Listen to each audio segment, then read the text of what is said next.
She stood outside the glass doors of the company she built, her empire gone in 72 hours. The towering building that once held her dreams now loomed like a stranger, its glass reflecting a woman she no longer recognized. Rachel Morrison, once hailed as the youngest self-made CEO in the city, was now nothing but a headline. Morrison Corp declares bankruptcy amid scandal. Her fingers trembled as she gripped her coat tighter against the biting morning wind, her eyes burning from sleepless nights. She had given everything, her youth, her heart, her time, to build something meaningful, only to watch it collapse under the weight of betrayal and debt. If you believe in kindness, second chances, and the power of humanity, take a moment to like, comment, share, and subscribe to Kindness Journal, where stories like this remind us that even in the darkest times, compassion can light the way. For the first time in years, Rachel didn't know where to go. Her apartment was gone, sold off to cover debts. Her car had been repossessed that morning. Her phone, buzzing endlessly with messages from creditors and journalists, finally went dead in her hand. She sank onto the cold concrete steps outside the office tower, clutching a tissue she'd been using since dawn. The world seemed to move around her in fast forward. Executives in pressed suits, delivery men rushing by, laughter echoing from the cafe across the street. And she sat there, frozen, invisible. Tears blurred her vision as she thought about the people who'd left her. Investors who had once toasted her success now avoided her calls. Employees she'd mentored had fled to safer jobs. Even her closest friend, her CFO, had turned on her, leaking internal documents that destroyed her reputation overnight. Rachel had built her company from a tiny co-working space, surviving on coffee and courage. But no one remembered that now.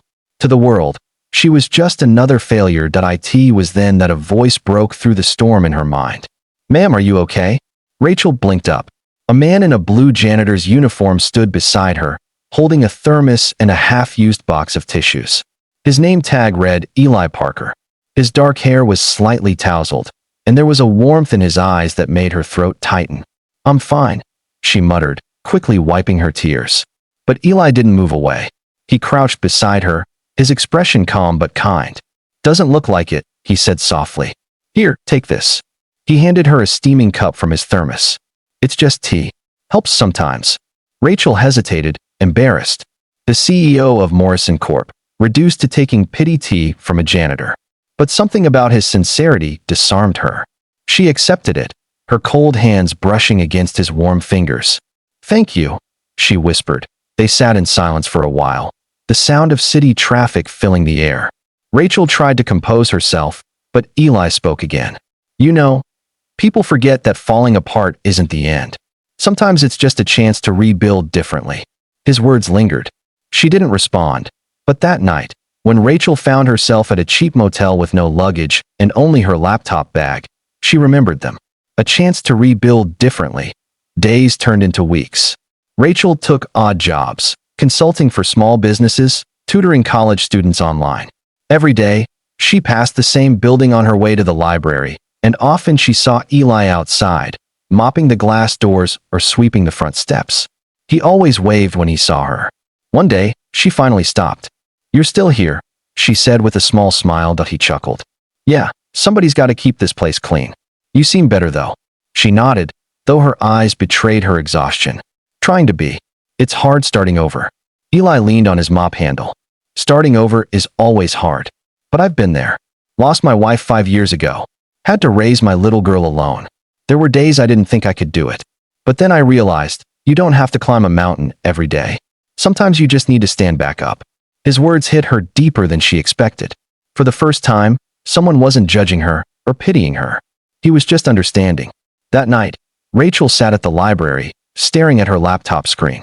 She'd been drafting proposals for weeks, trying to find investors for new ideas, but nothing felt right.